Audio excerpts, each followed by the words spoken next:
against Kentucky, and they blew them out. It was a game that Josh Harrelson said that the Wildcats underestimated them and didn't play hard. Different story here. It's the Final Four. Jim Calhoun, Final Four number 4. Coach Calipari, third Final Four, third different team. And it was Kemba time early for UConn to Charles Okwandu, and then Shabazz Napier to Walker, long 3. And then Walker off the crossover, drives, hits this tough lay-in, and the foul at UConn has an early slim advantage. Fantastic move by Walker, 9.6 assists, 3 rebounds in the first half. And then later in the first half, Walker, the steal from Brandon Knight, ahead to Roscoe Smith. They were up by 10 at the break. It was the largest deficit that Kentucky had faced throughout the entire tournament. Darius Miller, DeAndre Wiggins, 0 for 8 together, 0 for 5 from 3. They had 1 point, but out came the Wildcats in the second half. Knight off the dribble, the 3. Darius Miller a 3. Deron Land, he's open. 3 more. Ties the game at 42. They went on a 14-2 run to start the second half. Later in the second, now tied at 46. Here's Walker. Pull-up jumper. Settling the troops for 2. 4 minutes to go. It's still a 2-point game. Walker in transition lays that up. Where's the defense? Calipari wants timeout from that. UConn up 4. 2:30 to go. It's still a 4-point spread. Napier drives. How about that reverse lay-in? Circus shot. UConn up by 6. 1:40 to go. Same score. Terrence Jones, DeAndre Liggins. Huge three-pointer, and Kentucky's down 3. So with under a minute to play, Kentucky with a chance. Liggins, foot on the line here. Watch this. Got Lamb up into the air, gets the foul, but he's not going to shoot 3 free throws. You saw the foot on the line. He would make 1 of 2. It's a 2-point game. Next possession, 20 seconds to go. Napier lost the ball. Knight's got it. Timeout, and Kentucky can steal this thing down 2. 16.8 to go. Now 10 seconds left. Kentucky down 2. What's the call? Go for a tie. Try to get a win. It's Liggins, who had a rough shooting night from 3 feet behind the line off front iron. Napier grabs the rebound. He would get fouled, and he's shooting 1-1 with 2 seconds left. He made the first. This would seal it. He does. UConn wins. They are heading off to the Final Four. All smiles for Kemba Walker. Not so much for Kentucky. Is Brandon Knight the next one and done for them?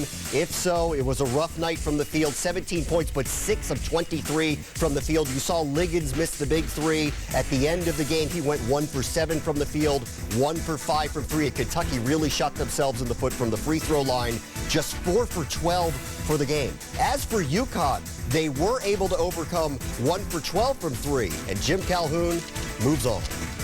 The kids knew, Kimber, Jeremy, that we were tired, and I'm sure they were tired. It's a long day for both teams, and they're a terrific basketball team, and it's a great basketball game, but I thought the 1 for 10 down the stretch was the key to the basketball game, that we knew that maybe we're not going to make every shot, but if we can defend them, we can win this basketball game. Get the 6-point lead and made a couple mistakes, and they made a big 3, but our defense eventually won it for us, along with, as I said, the best player in America. I knew that those guys were going to try their best to stop me and stop me from scoring at least. And I was able to find my bigs and find Jeremy and Shabazz, and those guys were able to make shots. Second 8 seed to play for the title. A Blue 2 Butler's mascot, he had been banned from the earlier rounds. He's back in action at the Final Four. Shaka Smart on Friday trying to inspire his team, running the Iron Man drill, takes a charge, then hustling, diving for a loose ball. He'd get up, sprint across the court to save another ball. Get this man a jersey. He's mobbed by his players. First half of this game, his guys trying to do their best imitation of their coach. On the loose rebound, 2 VCU players going for it, but Butler's Zach Hahn ends up with it. Starts the break. Sean Van Zandt misses the layup. Kyle Marshall there for the tip-in, plus the foul ties the game at 15. And then later in the first, Butler up 4. Chase Stegall misses the 3, and Matt Howard's got his back. The rebound and the putback. Butler, 8 offensive boards in the first half. Brad Stevens likes it. Butler up 6 at the break. Second half, VCU battling back down 1. Joey Rodriguez firing the bounce pass to Brennan Rozelle. Takes a 1-point lead for the Rams, and then Butler answering. Hahn driving for the reverse layup. Hahn at 8 points off the bench. And then it was the Shelvin show. Shelvin Mack taking over, burying the 3. Butler's up 47-43. And then Mack again from almost dead center there. He was 5 of 6 from downtown. Butler would be up 5. Next Butler possession, Mack sees Van Zandt open, asking for the ball, but let the man do his thing. He's got the hot hand. He had 24 points. Butler up 52-45. With just over 3 minutes to go, Butler up 4. Mack sees Van Zandt open again in the corner. This time he gives it to him. Good call. Van Zandt buries that one. Butler up 7. The ensuing VCU possession. Rodriguez to Jamie Skeen, who hits the 3, and he gets fouled. Skeen had a game-high 27. VCU would be down 4. Skeen missed the free throw. Just over a minute left, same score. Van Zandt misses the jumper here. Howard, again, the rebound and the layup. He had 17 points, 8 rebounds. Butler wins 70-62. They're celebrating on the court. Look at Blue 2. He's going crazy. What do you want from him? He's a Bulldog. They're not too hyper. Butler becomes the 6th team since 1990 to make consecutive title game appearances and the first to do so from a non-power conference. The 8-seeded Bulldogs tied with 1980 UCLA and 1985 Villanova as the lowest seeds to advance to the title game. Brad Stevens says experience a factor. We really held together. And part of holding together is guys stepping up and making big plays. And, you know, Zach kind of settled us down when they got the lead, and he made a couple shots, and then Shelvin made a couple shots, and Sean Van Zandt had his moments. And those are older guys that have been there, done that, doing it again. We want to win. You know, we don't look at it as it's a mid-major that wants to win. And I think every team, no matter what conference they're from, is coming in and wanting to win 6 games. And that's, or 7, I guess, in some circumstances. But I mean, that's the goal and the mindset. There are open shots we've been making, and you know, if we go and watch the tape again, I felt like a lot of those were in and outs. You know, I almost felt like it wasn't supposed to happen or something. So, you know, it's just a tough feeling, but I'm just proud of everybody. Our guys fought and battled. I'm so proud of these guys to my left as well as the rest of our team. It's a phenomenal run. It's really a historic run in NCAA tournament history, and something that these guys are never going to be forgotten. So I'm proud of them for what they've done and for staying together. But make no mistake about it, this one really stings. VCU fails in trying to become the first 11 seed to reach the national title game. The Rams also continue a trend of teams from Virginia to lose in the first game at the Final Four. Teams from the Old Dominion state are now 0-4 all-time in national semifinal games. Game for the 2nd consecutive year. UConn trying to win a title for the 3rd time under Jim Calhoun. Kemba Walker's been brilliant, averaging 25 points per game in the tournament. Didn't look as if anybody was going to get to 25 for the game for a while. A rare good offensive moment, Hubert. Yeah, UConn offensively wasn't able to get out in transition, but you know Kemba Walker, when he gets out in the fast break, he's definitely going to score. Right before halftime, Shelvin Mack knocks down the 3. Butler had the lead despite the fact they shot only 22% in the first half. It would get worse in the second half. Huskies still down here, but Kemba gets started, Digger. Kemba just knows when to go, when they need the big points. He gets them going on a catch-up to get this lead back.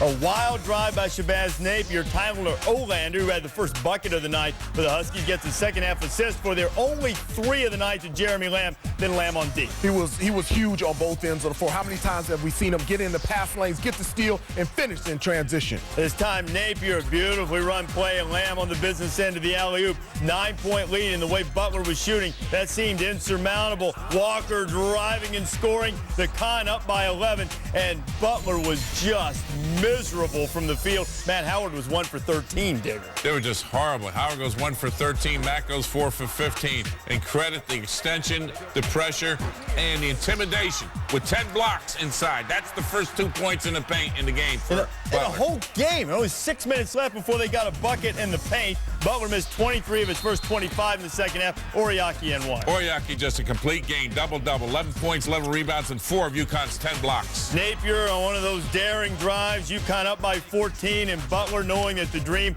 will come up a game short for the 2nd straight year. This time it would not rim out. It would be because virtually all of their shots rimmed out.